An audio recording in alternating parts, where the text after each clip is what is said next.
Olá pessoal, bom dia, boa tarde, boa noite a todos. Hoje nós vamos começar o estudo do extenso procedimento especial do inventário e partilha. Bom, como os senhores sabem, nós estamos aqui tratando do módulo dos procedimentos especiais. Já vimos a teoria geral dos procedimentos especiais. Já falamos sobre os procedimentos especiais, os principais deles previstos fora do CPC, como o microsistema dos juizados, mandado de segurança, e nós vamos dar continuidade ao estudo dos procedimentos especiais regulamentados no CPC. Agora nós vamos passar a ver, como eu lhes disse, o procedimento do inventário e partilha.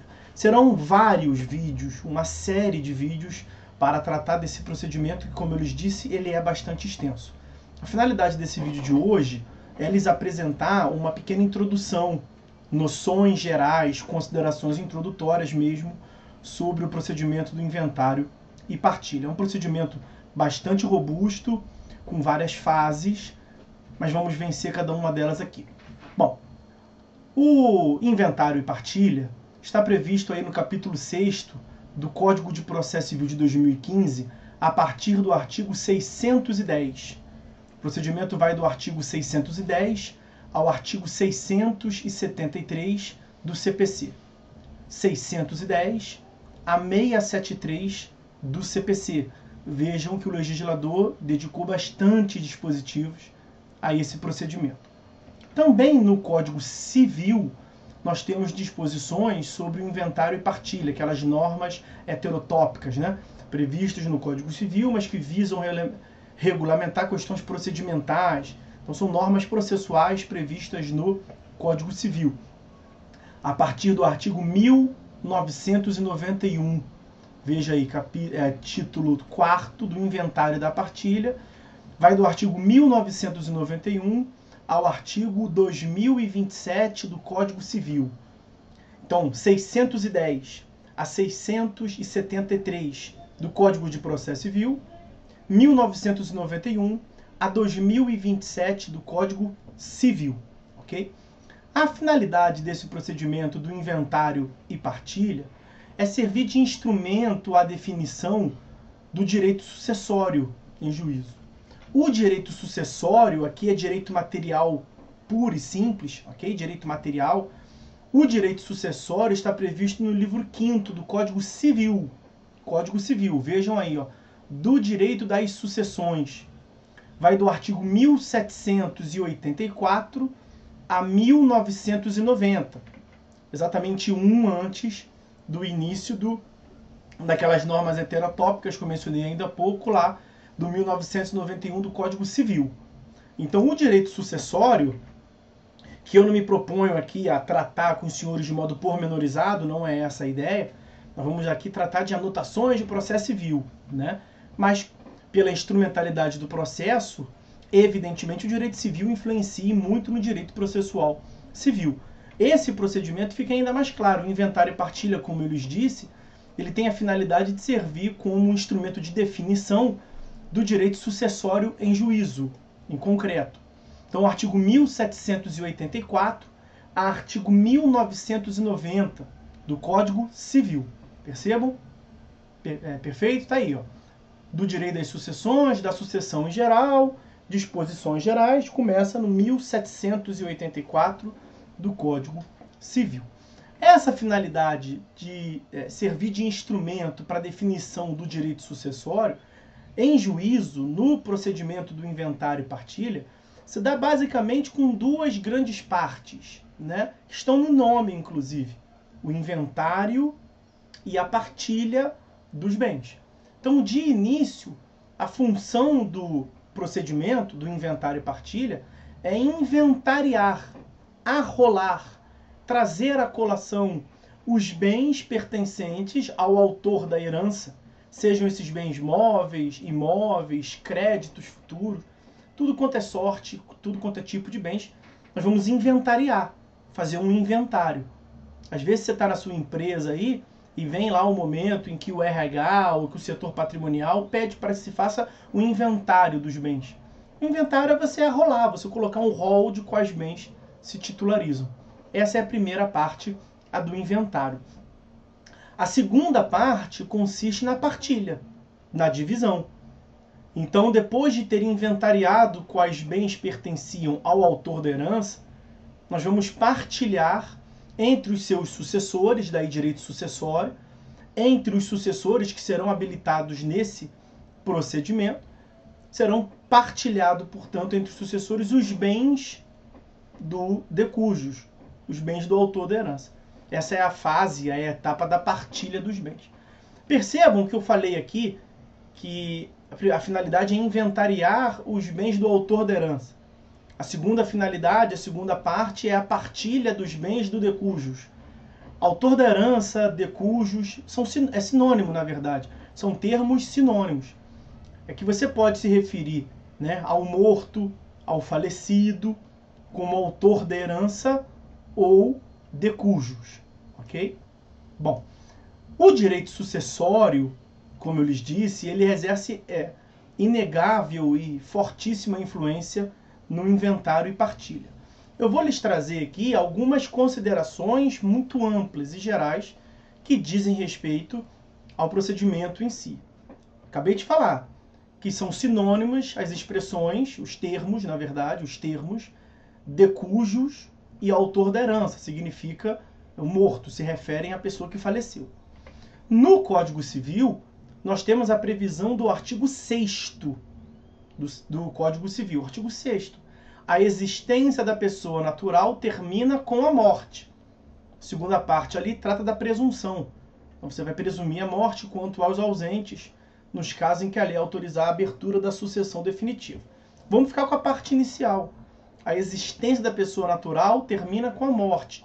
Então a morte é uma das hipóteses, uma das causas ensejadoras da extinção da personalidade jurídica da pessoa natural.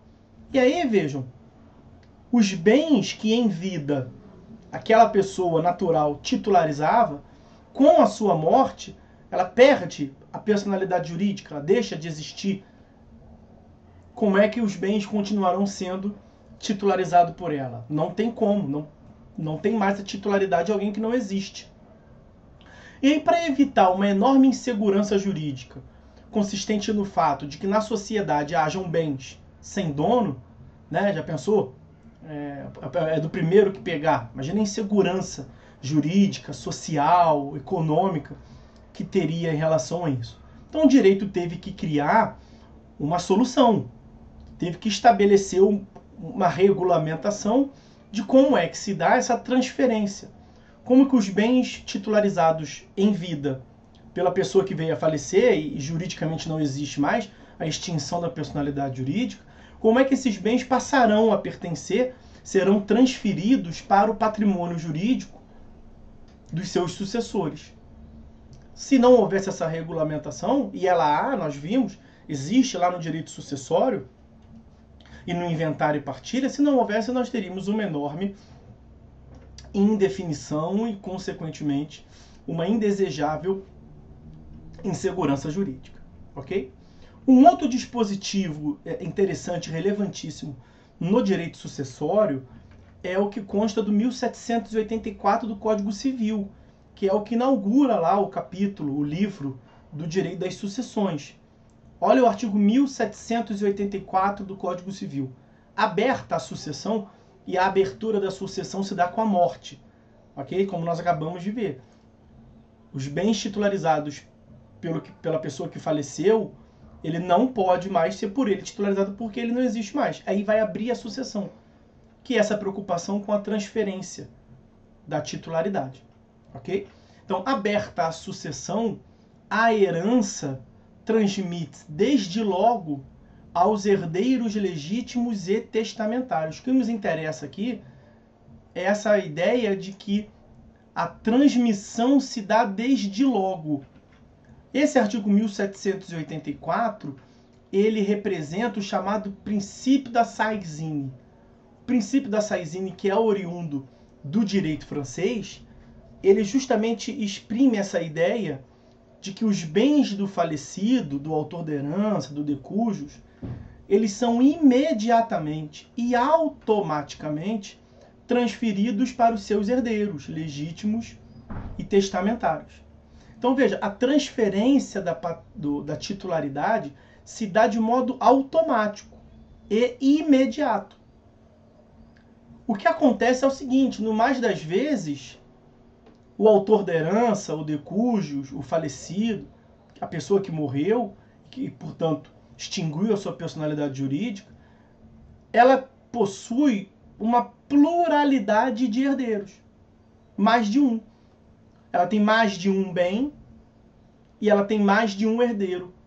A questão que surge agora, portanto, é qual herdeiro vai ficar com qual bem? É para isso que nós temos a regulamentação do direito sucessório, com as cotas patrimoniais de cada herdeiro, e é por isso que nós temos o inventário e partilha. Vamos inventariar quais são todos os bens que o de cujos possui e vamos partilhar, vamos dividir entre os herdeiros que forem habilitados. Mas enquanto não se ultima, enquanto não se conclui esse inventário e partilha, os bens são de todos os herdeiros e, na verdade, nenhum em concreto. Porque você não sabe se o carro vai ficar com você, se a moto vai ficar com seu irmão, se a casa do campo vai ficar com a mãe, se a casa de praia vai ficar com quem, e o apartamento da cidade vai ficar com quem. São mais de um bens para mais de um herdeiro. E vai ficar com quem? Em juízo que nós vamos ter essa definição, ou extrajudicialmente. Nós veremos em um outro vídeo que há a possibilidade do inventário extrajudicial, o inventário e partilha extrajudicial. Mas enquanto não se ultimar o inventário e partilha, os bens são automaticamente transferidos para todos.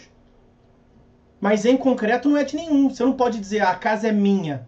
Você tem uma expectativa de receber ou a casa, ou o apartamento, ou a moto, ou o carro. Isso será partilhado ainda. Tá, pois bem, então vamos avançar. Se é de todos e não é de nenhum, como é que nós vamos representar? Como é que aqueles bens vão continuar existindo? E quem vai pagar as contas? E quem vai conservar? Nós veremos em vídeo separado aqui também. Lembre-se que nós estamos numa pequena introdução. Mas esses bens, o patrimônio do de cujos, ele é representado, enquanto não se dá a definição, a ultimação, a partilha em concreto, por um fenômeno que se chama espólio. Espólio, senhores, é uma universalidade de bens, é uma ficção jurídica, ninguém nunca viu um espólio por aí. O espólio é como se fosse, muito como se fosse um prolongamento da titularidade dos bens do falecido. Imagina que o professor Arthur faleceu, uma hora vai acontecer, não tem como. Os bens titularizados pelo Arthur, enquanto não forem partilhados entre os seus sucessores, serão do espólio do Arthur. É como se fosse, brincando aqui, um fantasma. É como se fosse uma continuação, que representa esse momento entre a morte do Arthur, que ele não existe mais, abriu a sucessão. Então a minha casa não é mais minha. Mas também minha mulher não pode afirmar que é dela, nem minha filha, nem é de todos. Mas não foi definido em concreto quem vai ficar com o quê. Enquanto isso não se dá, surge essa figura do espólio. E o espólio vai, justamente como já se transferiu a herança para todos eles, mas não se deu a conclusão do procedimento, quem vai representar e quem vai titularizar esses bens, quem vai representar os bens é o espólio. E o espólio ele é também, por sua vez, representado em juízo pelo inventariante, que é quem vai tocar o inventário, é quem vai ser o responsável por conduzir o inventário. Nós veremos isso também no momento posterior. Quero que os senhores percebam, portanto, que pelo princípio da Saizine, com a abertura da herança, da sucessão, com a morte, se dá automaticamente a transferência para os sucessores, mas em compensação, enquanto não se ultima o inventário e partilha, seja judicial, seja extrajudicial, nesse meio tempo os bens são titularizados, são representados pelo espólio do falecido. Então o espólio, meus amigos, significa uma ficção, consiste em uma ficção jurídica que vai titularizar e representar os bens do de cujos do falecido enquanto não se dá a ultimação. O espólio, portanto, é um conjunto. uma universalidade de bens que decorre da abertura da sucessão. Com o prolongamento, o desenvolvimento do inventário e partilha, e ao final a ultimação da partilha, formal de partilha, temos a definição, hipoteticamente, que o apartamento vai ficar com a mulher, a meeira, que a casa da praia vai ficar com o irmão mais velho, que o carro, a moto, os bens móveis, automóveis vão ficar com o irmão mais novo. Deu ali uma definição, somou-se os valores, tá? O juiz definiu dessa forma. A partir desse momento, os bens passam a individualmente pertencerem a fulano, ciclano, beltrano. Mas como nós vimos pelo princípio da Saizine, em 1784, do Código Civil, a transmissão se dá automaticamente. Para fechar esse vídeo, o que nós temos que ver, portanto? Que a decisão que transfere o patrimônio A para o herdeiro X, o patrimônio B para o herdeiro Y, tem natureza declaratória. Só vai declarar quais bens são de quais, porque a transferência se deu em si desde a morte. Ok? Bom, então essas são considerações introdutórias sobre o procedimento do inventário e partilha. Temos muita coisa para ver ainda, tanto que esse caráter introdutório vai durar 2 vídeos. No próximo vídeo, eu vou falar com os senhores sobre o alvará, que é uma alternativa ao inventário e partilha, quando são transferências de menor valor. O artigo 666, número da besta, né, dizem, do Código de Processo Civil, e vou falar com os senhores também sobre o inventário negativo. Então, alvará e inventário negativo no próximo vídeo, ok? Então, senhores, é isso. Por hora é só. Fiquem todos com Deus e até a próxima.